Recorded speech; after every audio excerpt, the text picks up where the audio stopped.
Adaju namni lafa sana dhaqe namni dhaqee uummata sanaa arge abbaarraa dhalateef haadha isa dhalatee yaadata.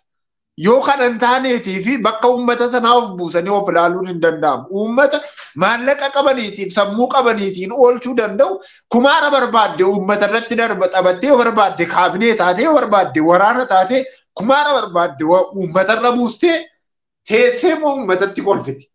Isayyuu akka waan gaarii hojjechaa jirtu. Duriyyee mana manaadhaa waamanii kaabineedha jedhanii kaanii nama barnoota hin qabne waardiyyaa irraatii kaasanii biyya bushedhanii itti kennanii abbaa keenya haadha keenya warra sabbata hiikkatee nu barsiise warra jireenya ofii isaanii lagate jaarsi dhaabbatee haa ta'u waan dhageessaa du'aa jira garuu mana barumsaa hin qabdu ijoolleen koodha.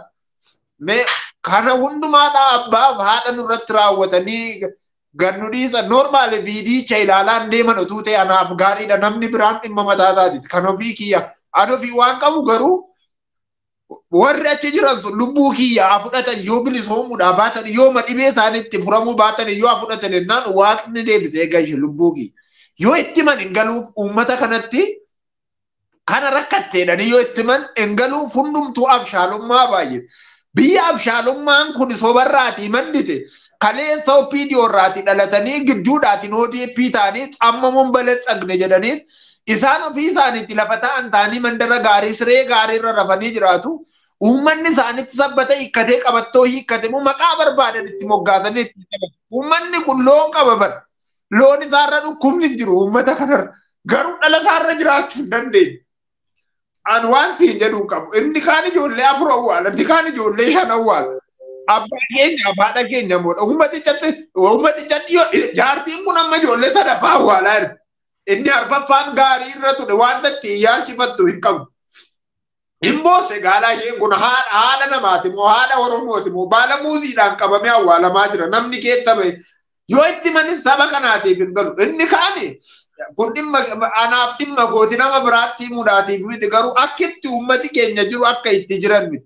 Yookiin sirna irratti xiyyeeffatanii sirnaan kuffisan yookiin immoo kallattii dhumaan mootummaa irratti walii galanii xiyyeeffatanii kan lafaan hin naan yookiin immoo mootummaan uummata lafti hin bulu bar uummata bula malee isaati lafti akkamitti hin bulu namni lafa bushuudhaatiif karoorfatu uummata kana maal gochuu fi dandeenya gaa si'a meeqa hin nyaatu bu'annaan hin fudhatamne waaqni sola hin jenne malee isaati biyyi nuti keessa teenya uummata kana wajjin joorru biyya keessa taa'anii jireenya filatan miti. Lafa taa'anii jireenya hawwanii miti. Uummata haadha ganamaaf galgala boosu guyyaa boosu yeroo hundumaa boosu uummata walii isaatti duuluu malee diina isaatti duuluu quban qabu. Uummata adoode uummata dinnicha abiddarraa fuudhante. Itta qabantu namaan galu lafa qabantu namaatiin galu. Amma uummanni kun lafti inni irra jiru boondeen isaa magarii qotachuu hin danda'u. Maal nyaata? Attamitti qotata? Isaanoo ati shanee kan ati waraana bilisummaa Oromoo kan labdaa jedhanii jaarsa reebu. Namni akka itti lafa qotatu hin qabu akka itti magaalaa ba'u hin qabu. Agoogorii fa'aatti gurguratu maabbee agoogoratti gurgurata ogeessi fayyaa uummanni agoogora bitachuudhaaf illee argachuudhaan loonni fayyaadha loon qaba uummanni kun lafti isaa moo yoo lafa buuste. Agoogorri maal ni bu'aan samaan? Dhibee isaanii kanarraati bookee busaa kan irraati hittisu tola kan laatamu. Harka warra fayyaati kan bo'o inni ji'oo faatu laata keessa ba'anii kana hamma kana gurguruurra ga'anitti ga'anii jiru.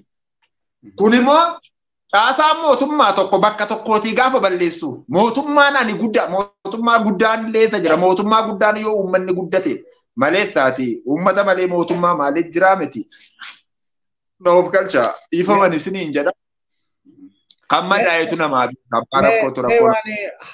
Haadholiin isin waamti armeen sirba Nohoo Goobanaatiin kan seenne sirbaa fi toon taane ergaa sana dabarsuuf armeen yookiin haati Oromoo keessattuu Wallaggaa dhihaa beegii keessaa haala kam keessa jirti kan jedhu mee Saami nu dhageessisiiti itti deebina.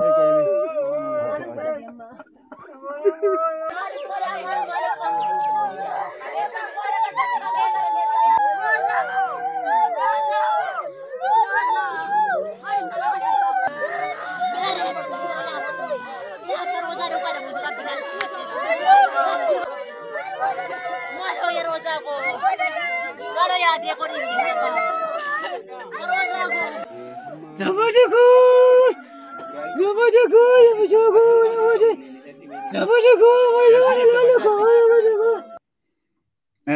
Karaa deemaa gaa naagala warri kana ilaalan kan garaan isaanii cabu kan lapheen isaanii cabu akka jiru haa ta'u Oromoo akkanatti akka bu'aa jirtu ijoolleen baala warqeetiin egaa bifa kanaan awwaalamuuf akka jirtudha.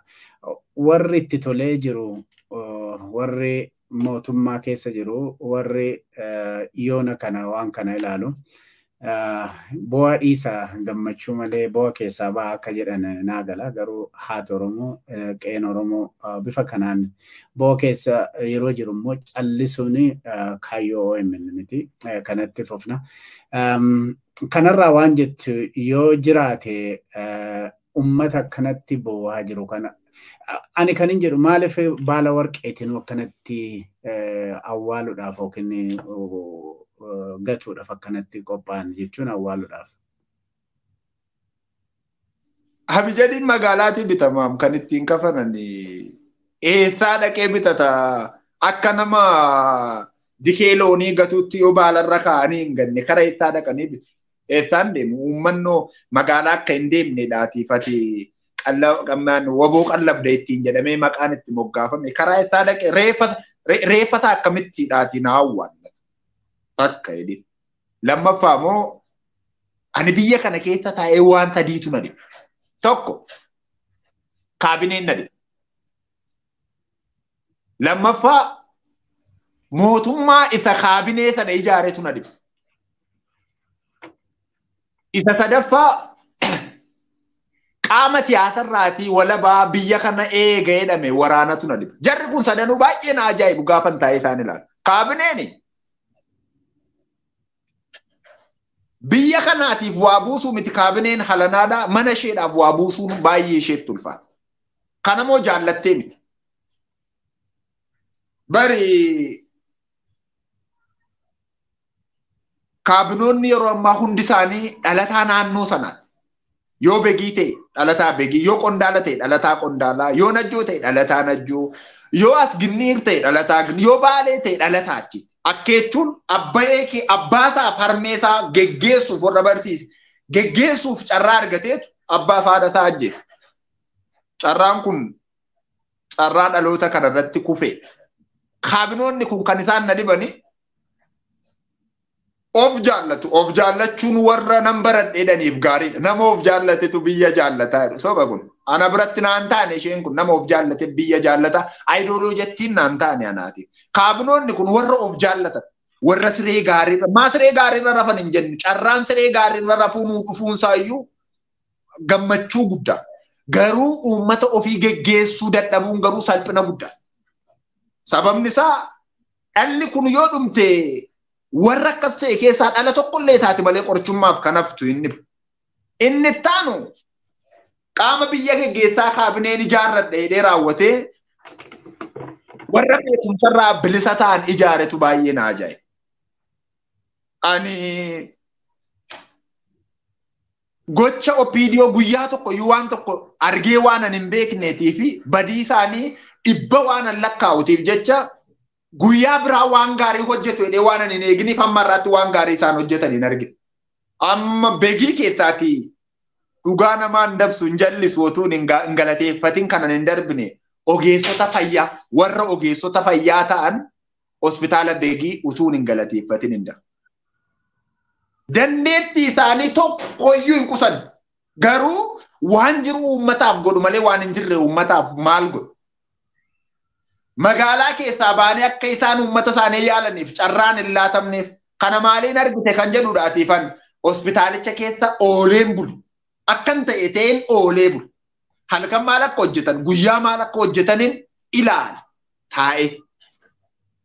Isaan garuu warri ogeessota fayyaa ta'an uummata kanaa wajjin utuu isaan gilukootiirra kaa'anii jiran utuu isaan nyaata laatanii fi jalaadu. So wanti isaan ittiidhaan uummata kana yaalan waan dhibeef malee ogeessonni fayyaa dambidoo ogeessonni fayyaa begii dhibaa'ummaa hin qaban. Dhibaa'ummaa isaanii hin argine keessa deemee keessa taa'ee dubartoota isaanii dhaate amma dhiirota isaaniitti ofirra dhaabatu wal jijjiiraa.